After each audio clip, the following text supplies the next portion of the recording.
On the morning of the 27th of January 2015, police arrived at the doors of 12 Hosker Street after receiving a strange call stating that intruders had broken into a house in one of the most exclusive estates in Stellenbosch in South Africa. They said that the intruders had attacked and killed the whole family with an axe. The call had come in just after 7 a.m. from one of the survivors of the attack, 20-year-old Henry van Breda, who on the phone call to 911 sounded strangely unfazed. 107, what is your emergency? I need an ambulance. Lots of You need an ambulance? Yes, please. What's your name, sir? Henry van Breda. Yeah, can you please just send an ambulance or more than one ambulance to the Zoltse Winelands in Stellenbosch? The Zoltse? Yeah, can you find that, please? The Zoltse. And you, the patient? No, my family is, someone attacked my family. Hey? Someone has attacked my family in my house. Okay, so you need the police or the ambulance? And an ambulance, please, yes. Now who is injured? I think everyone. Everyone in your house? Everyone, 4 people, yes. Adults, 2 adults? 2 adults and 3 adults and 1 teenage girl, yes. What are the injuries? Head injuries. Are they conscious? I don't think so. My sister's moving, but that's it. Are there any suspects on scene? No, they ran away. With what were they attacked? An axe. I think I blacked out and I've just woken up. What an axe. Okay, stay on the line. I'm going to speak to the police. Thank you, but please send an ambulance as quickly as possible. Yes. My family and we were attacked by a guy with an axe. What's an axe? Unconscious, it is. Unconscious, huh? Yes, and bleeding from the head, please. Okay, thank you. So we'll send it. You just keep your phone open in case you get lost. Yeah, can you please? Okay. Send one. Yeah, they'll call on my mobile phone. Okay. On my mobile phone, I'll be out in the streets and I'll get the ambulance there. Okay then. Okay, thank you. How long will the ambulance take? It won't be too long.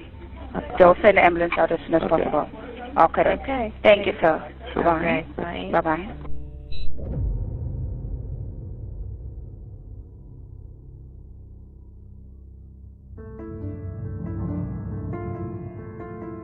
When emergency services and police arrived at the Van Breda family home, they were greeted by the caller of the 911 call, Henry van Breda, near the front entrance of the property. Henry was distraught, trembling and nervous, and he was only wearing a pair of sleeping shorts and socks. The sergeant ordered him to sit on the ground and wait there whilst they entered the multi-million rand house. When they entered, at first it seemed undisturbed and nothing seemed out of place. However, when they got to the top of the stairs, they found a middle-aged woman lying next to a young girl. The victims were 55-year-old Teresa van Breda and her 16-year-old daughter Marley. At first, it was believed that both Teresa and Marley were dead, but as the sergeant started to carefully move past them, Marley's foot twitched ever so slightly. The sergeant quickly called for backup and an ambulance, and when paramedics arrived, they raced to the top of the stairs and lifted Marley onto a gurney and loaded her into the ambulance and took her to the nearest hospital. Back at the house, the sergeant continued to move through the first floor, and in one of the bedrooms he found 54-year-old Martin van Breda lying on a bed and his son, 22-year-old Rudy, on the floor. Both of them were in pools of blood and had sadly succumbed to their injuries. All the police and the paramedics at the scene were completely shocked at this awful crime scene and said it was one of the worst ones they had ever seen. Intruders breaking into a complex in a highly secured gated community and axing a whole family to death and stealing nothing raised red flags to everyone. The gated community where the house was located had controlled access, and the estate had a wide range of security features, inclusive of electronic fencing and cameras, as well as regular patrols of the property by security personnel. So how had this happened?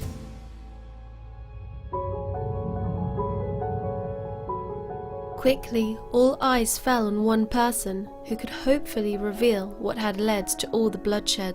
That person was 20-year-old Henry van Breda, the only member of the family to have survived that night, without any life-threatening injuries. Still dressed in his sleep shorts and blood-soaked socks, Henry was ushered into an ambulance and treated for minor superficial injuries he had sustained. He had cuts on his chest and arm, as well as injuries on his head, back and leg. He was bandaged up and immediately taken in for questioning. In the interrogation room, Henry spoke of the chilling events that had taken place that night. Henry told police that he had been watching a movie with his brother and father before the whole family decided to go to bed. Henry played a few games on his phone for a while before heading upstairs into the ensuite bathroom in the bedroom he shared with his brother Rudy. It was then that he heard loud bangs coming from inside the bedroom. When he opened the bathroom door to see what was going on, he saw a man attacking his brother with an axe.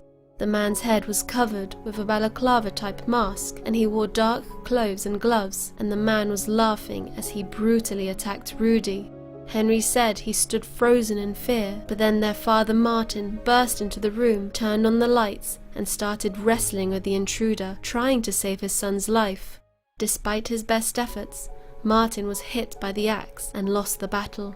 Henry then claimed he heard his mother, Teresa, shout from outside of the bedroom, asking what was going on. The man with the axe then moved towards Henry, and Henry was able to wrestle the axe away from his grip. Unfortunately, the attacker also had a knife and managed to slash Henry's chest. Henry landed one blow to the man with the blunt side of the axe, and then the attacker ran out of the room and Henry chased after him. Henry said he heard loud voices speaking in something that sounded like Afrikaans. As he left his and Rudy's bedroom into the corridor, he saw his mother and sister lying in pools of blood at the top of the staircase, which was just outside the bedroom door. Henry then saw his attacker run down the stairs, and Henry threw the axe towards him, but sadly missed. At this point, Henry lost his footing and slipped down the stairs. When he got back to his feet, he tried to follow the attackers, who had gone towards the kitchen and fled out the back door, but it was too late and they were gone. Henry then went to call for help, but could not remember the number for emergency services, so he called his girlfriend instead at 4:24 a.m., but she did not answer. Henry then said he passed out on the stairs and only regained consciousness hours later, just after 7 a.m. Once conscious again, he smoked a few cigarettes at the dining room table and then proceeded to call the emergency services. Following hearing Henry's events of what had happened that night, the police investigated further. If Henry's story was true, then it was a miracle that he had escaped the horrific night relatively unscathed, with just superficial wounds, whilst the rest of the family's injuries were shocking and lethal. Why had this family been targeted, and how had these supposed intruders got into such a high security estate and then stolen absolutely nothing? The Van Breda family seemed to be a normal, well-to-do family, so who would ever want to hurt them?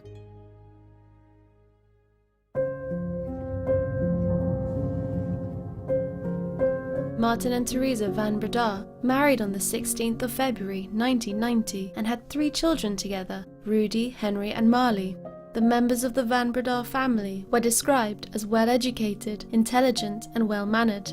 Martin was respected in the business community for his achievements and integrity. He was described as a dominant figure and was a strong businessman who had amassed a fortune of over $17 million by the time of his death. Due to his business ventures, he and his family left South Africa for Perth, Australia in the beginning of 2006, where they spent 8 happy years. Martin, Teresa and Marley then relocated permanently back to South Africa in January of 2014, as Martin had launched a new school project in South Africa and Teresa wanted to live closer to her family. Rudy and Henry, however, remained in Australia to continue their studies. Martin, Teresa and Marley moved to the upmarket De Zout's Winelands golf estate in South Africa, and this was considered an extremely safe and luxurious place to live. In August of 2014, Henry decided to terminate his studies in Australia and went to South Africa to join his parents and his sister. At the time of the murders, Rudy was doing his master's degree in engineering, and over the Christmas break he decided to come and visit his family in South Africa. The Van Breda family were described as a close-knit, decent family with no enemies.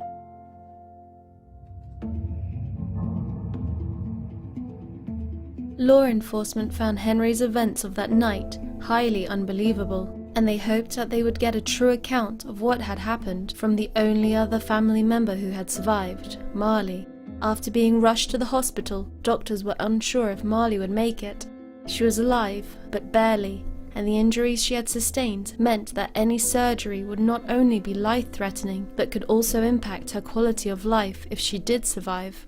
Marley had suffered multiple blows to the head, and her jugular vein had been sliced open.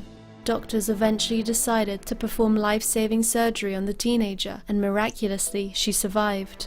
Of all the victims, Marley had put up the greatest fight. Unlike her mother and brother, who had minor defensive wounds, which may have meant they were asleep shortly before the attack, Marley maybe saw her attacker coming and tried to fight him off. Her father Martin had deep wounds on his back, indicating that he had used his own body to try and shield Rudy from his axe-wielding attacker. Marley went through extensive surgeries and physiotherapy, but she was alive. Everyone waited with bated breath to hear her version of what had happened the night her parents and brother were killed. But sadly, Marley couldn't remember a thing. Eventually, she was diagnosed with retrograde amnesia. This occurs after a traumatic brain injury and affects memories which were formed before the traumatic event. Therefore, it was up to law enforcement themselves to find out what had really happened the night of the murders. In their investigation, they slowly started to pull apart Henry's account of that night and uncovered the truth.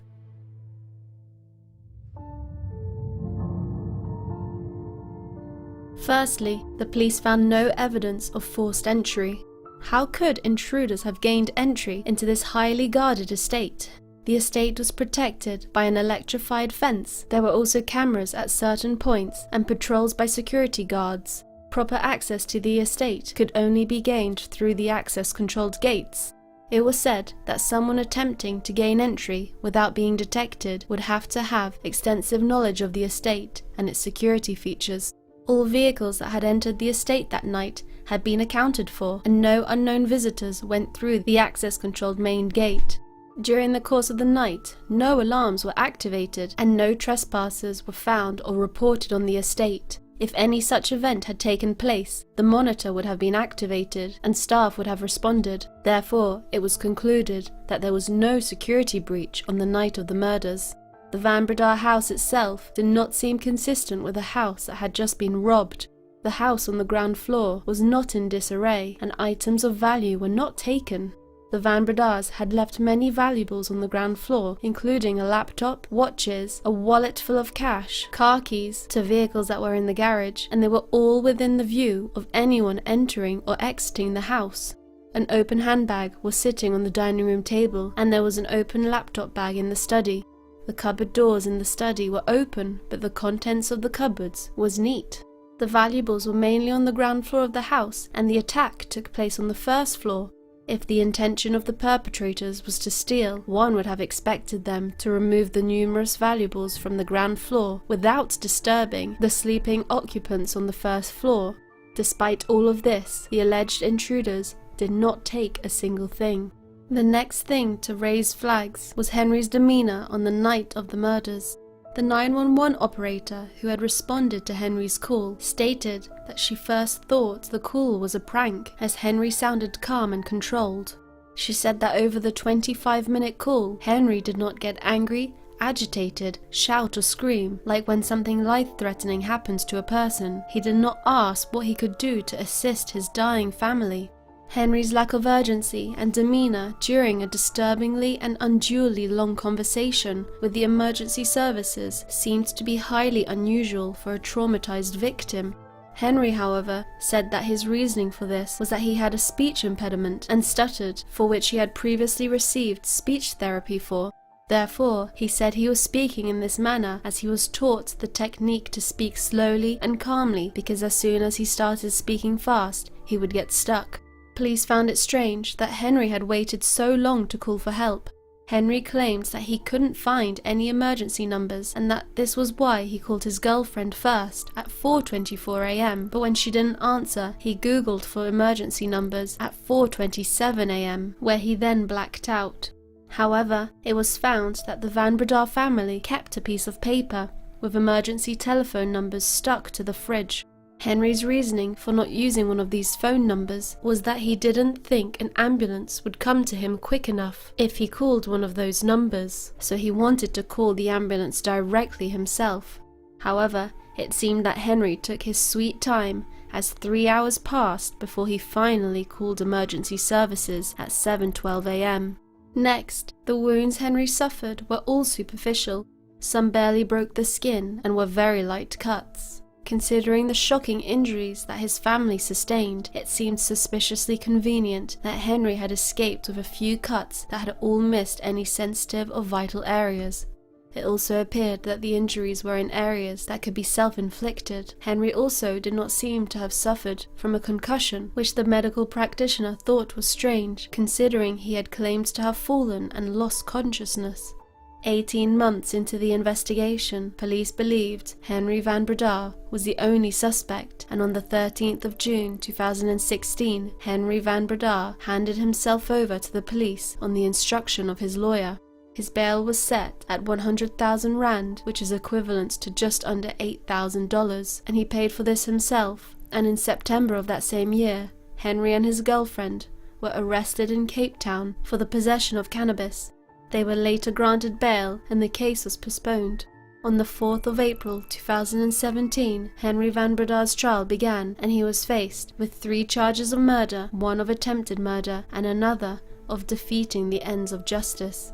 The murder trial lasted 61 days, and a seemingly emotionless Henry van Breda was found guilty on all charges. You have committed crimes with a degree of unbridled violence. The violence directed against your own family, killing 3 and causing serious harm to the 4th. It was a cold-blooded murder. The violence was excessive and gratuitous. It was intended to cause maximum harm. We have no explanation for what you did. You have displayed no remorse. We have heard extensive evidence of the consequences of your conduct, the cruel consequences. Yet we have no explanation from you. No substantial and compelling circumstances have been placed before us. They appear to be none.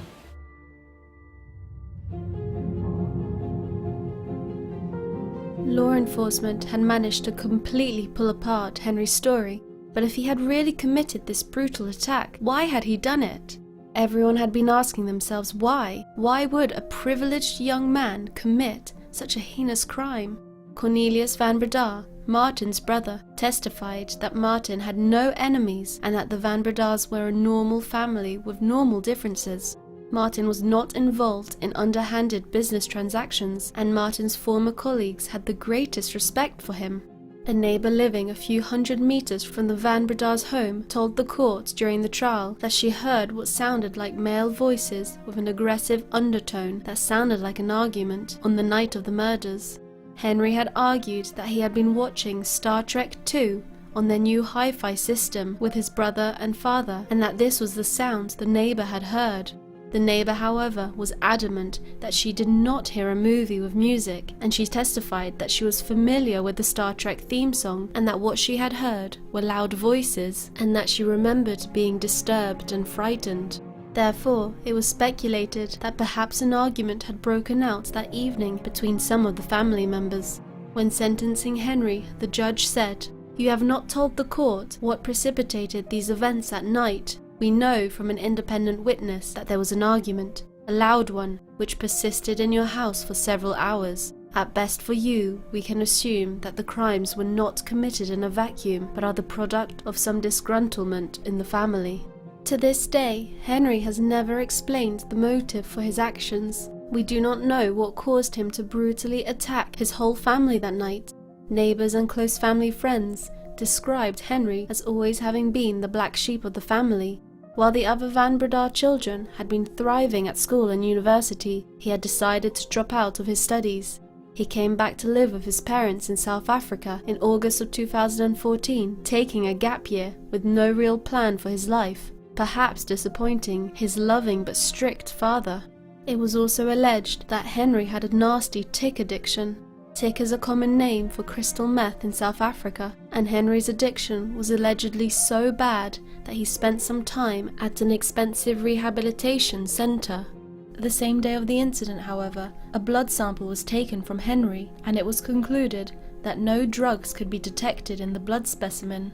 Prosecutors believed that Martin and Teresa had cut Henry off financially because of his drug problem, and this had led to an argument that night, which the neighbor had heard coming from the family home. Prosecutors claimed that an enraged Henry then decided to take his anger out on his sleeping brother, the perfect son who had a bright future ahead of him.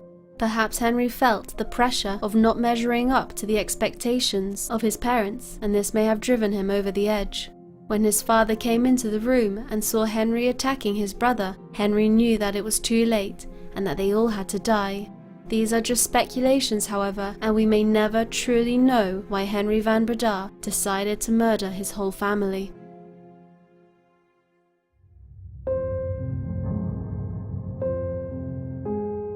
Marley was just 16 years old in 2015 when her parents and brother were killed, and due to the trauma after the attack, she was unable to testify in court.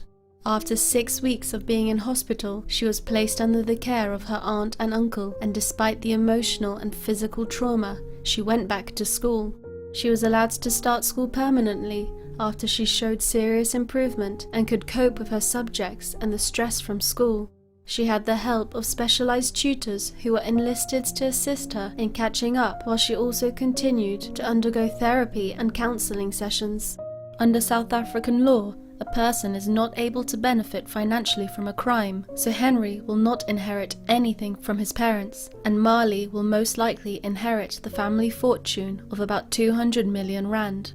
Today, Marley now leads a private life and away from the public eye, and I hope that wherever she is today, she's doing okay, despite all the trauma she had to go through, and I think she's a truly incredible survivor. Henry was given 3 life sentences for the murder of his mother, Teresa, his father, Martin, and his brother, Rudy. He was also sentenced to an additional 15 years for the attempted murder of his sister Marley, as well as an additional 12 months for obstructing the course of justice. On count 1, the murder of Rudy van Breda, you are sentenced to life imprisonment. On count 2, the murder of Martin van Breda, you are sentenced to life imprisonment. On count 3, the murder of Teresa van Breda, you are sentenced to life imprisonment. For the attempted murder of Marley van Breda, you are sentenced to 15 years imprisonment. On count 5, obstructing the course of justice, for the administration of justice, as set out in the charge sheet, you are sentenced to 12 months imprisonment. During his time in prison, Henry was involved in a prison brawl and had his head split open by a padlock. He was moved to a different facility in the outskirts of Johannesburg at the beginning of 2022, where he is currently serving his sentence.